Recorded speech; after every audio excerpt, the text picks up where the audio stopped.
नमस्कार दोस्तों, मैं हूं अतुल सिंह। स्वागत है आपका इन्वेस्ट कर लो भाई चैनल। दोस्तों, आज हम बात करने वाले हैं थर्मेक्स लिमिटेड की। एक ऐसी कंपनी जो डिकेड से इंडस्ट्रियल बॉयलर्स और एनर्जी सॉल्यूशंस में लीडर रही है। लेकिन अब समय बदल रहा है और थर्मेक्स भी खुद को एनर्जी ट्रांजिशन और डीकार्बनाइजेशन की लहर के साथ ट्रांसफॉर्म कर रही है। पिछले एक साल में कंपनी के स्टॉक में शार्प गिरावट आई है, लगभग 37.9%, जबकि सेंसेक्स सिर्फ 5% गिरा। लेकिन इसके बावजूद फंडामेंटल्स मजबूत है और फ्यूचर ग्रोथ स्टोरी इंटैक्ट दिखती है। आइए गहराई से देखते हैं। Q1 FY26 में कंपनी के नंबर्स देखने लायक थे। नेट सेल्स 1615 करोड़, जो ईयर ऑन ईयर 9.8% बढ़ा। Net profit 316 crore, 31.6% year on year growth, यानी सेल्स स्टडी पेस से बढ़ी और प्रॉफिट मार्जिन इंप्रूव भी हुआ। मैनेजमेंट से साफ कहा है कि कंपनी नेक्स्ट 5 ईयर्स में कम से कम 10 से 11% CAGR रेवेन्यू ग्रोथ मेंटेन कर सकती है। पर अब बड़ा सवाल ये है, नंबर्स अच्छे होने के बावजूद स्टॉक 37% क्यों गिरा? Valuation correction.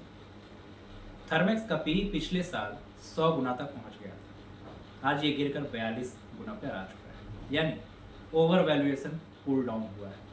दूसरा, हाई बेस इफेक्ट। पिछले 2 साल कंपनी ने मैसिव ग्रोथ दिखाई थी। मार्केट को लगा शॉर्ट टर्म में ग्रोथ का पेस नॉर्मल होगा। तीसरा, सेक्टर का सेंटिमेंट। कैपिटल गुड्स और इंफ्रा कंपनीज पर मार्केट का सेंटिमेंट कॉशियस है, स्पेशली ग्लोबल स्लोडाउन और इंटरेस्ट रेट अनसर्टेनिटी की वजह से।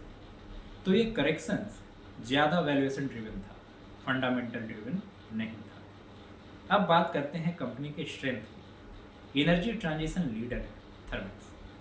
थर्मेक्स इंडस्ट्रियल बॉयलर्स से आगे बढ़कर अब रिन्यूएबल एनर्जी, वाटर ट्रीटमेंट और सस्टेनेबिलिटी सॉल्यूशंस में भी स्ट्रॉन्ग प्रेजेंस रखता है।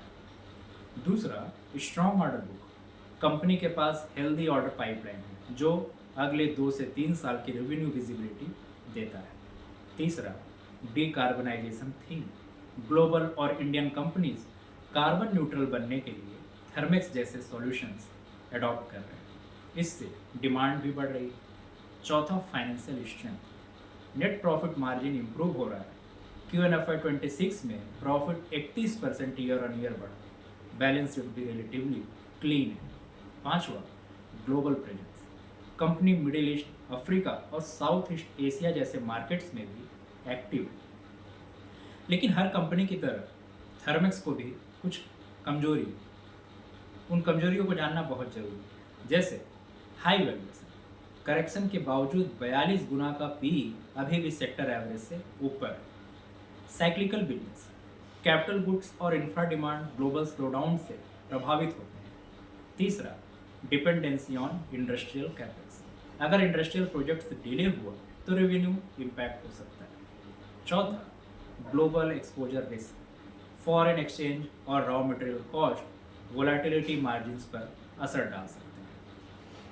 थर्मेक्स के पास फ्यूचर में बहुत बड़े अपॉर्चुनिटीज़ भी हैं, जैसे energy transition demand, global push for net zero. Her company को डीकार्बनाइज करना होगा और थर्मेक्स इसका बड़ा बेनिफिशियरी है। दूसरा, government push on green energy. India में एनर्जी एफिशिएंसी और रिन्यूएबल एडॉप्शन बढ़ रहा है। तीसरा, sustainability solutions, water treatment, emission control, waste heat recovery, ये सब थर्मेक्स के ग्रोथ इंजन है। चौथा, export opportunities. Global demand clean energy solutions के लिए सर्च कर रहा है। थर्मेक्स इंटरनेशनल एक्सपेंशन में और ग्रोथ कर सकता है। लेकिन चुनौतियां भी कम नहीं हैं और ध्यान देने लायक है, जैसे global slowdown, industrial investment slow हो सकता है। रॉ मटेरियल प्राइसेस जैसे स्टील और अदर कमोडिटीज़ एक्सपेंसिव हुए तो मार्जिन कंप्रेस हो जाएंगे। तीसरा, कंपटीशन। डोमेस्टिक और ग्लोबल प्लेयर्स दोनों सेगमेंट में टफ कंपटीशन दे रहे हैं। चौथा, एग्जीक्यूशन रिस्क। लार्ज प्रोजेक्ट में डिले होने पर प्रॉफिटेबिलिटी पर असर। अब अगर वैल्यूएशन पर नज़र डालें तो दाम करीब 3163 रुपये। एक साल में जो बदलाव आया वो नेगेटिव 37.9%। P ratio 41.8 times. जो 100 टाइम से नीचे गिरा, लेकिन अभी भी ज़्यादा है। PB ratio 6.1, net sales 8,176, net profit 1,086, return on net worth 13.6%। यानी वैल्यूएशन हाई है, लेकिन पिछले साल की तुलना में काफ़ी कूल डाउन हो चुका है। RONW भी डिसेंट है, डबल डिजिट में। अगर पीएस से कंपेयर करें, जैसे L&T, कैपिटल गुड्स और इंफ्रा जायंट, लेकिन डाइवर्सिफाइड प्रोजेक्ट्स की वजह से ज़्यादा स्टेबल। एबीबी इंडिया ऑटोमेशन और इलेक्ट्रिफिकेशन में स्ट्रॉन्ग, लेकिन थर्मिक्स की तरह बॉयलर और इंडस्ट्रियल हीटिंग सॉल्यूशंस में उतना नहीं। कमिंस पावर सॉल्यूशंस और इंजन में मजबूत, लेकिन ग्रीन सॉल्यूशंस में थर्मिक्स आगे है। यानी थर्मक्स निश पोजिशनिंग रखता है, डीकार्बनाइजेशन और एनर्जी इफिशियंसी। तो आगे का पिक्चर क्या है? थर्मैक्स वैल्यूएशन करेक्शन के बाद अब अट्रैक्टिव हो रहा है। कंपनी का फोकस क्लियर है, एनर्जी ट्रांजिशन और डीकार्बनाइजेशन पर। मैनेजमेंट ने कहा है कि कम से कम 10 से 11% CAGR ग्रोथ अगले 5 साल तक मेंटेन किया जा सकता है। शॉर्ट टर्म वॉलेटिलिटी पॉसिबल है, लेकिन लॉन्ग टर्म में यह एक एनर्जी ट्रांजिशन प्ले है। दोस्तों, थर्मिक्स की स्टोरी सिंपल है। पिछले साल का ओवर वैल्यूएशन अब कूल हो चुका है।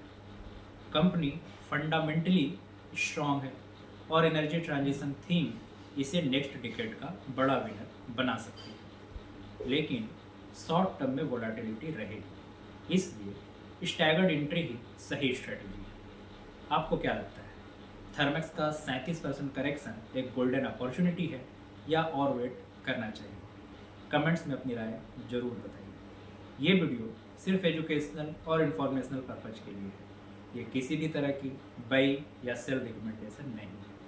किसी भी निवेश से पहले अपने फाइनेंशियल एडवाइजर से ज़रूर कंसल्ट कीजिए। मिलते हैं अगले वीडियो में किसी अन्य कंपनी के डीप डाइव एनालिसिस के साथ। तब तक के लिए ध्यान रखिए।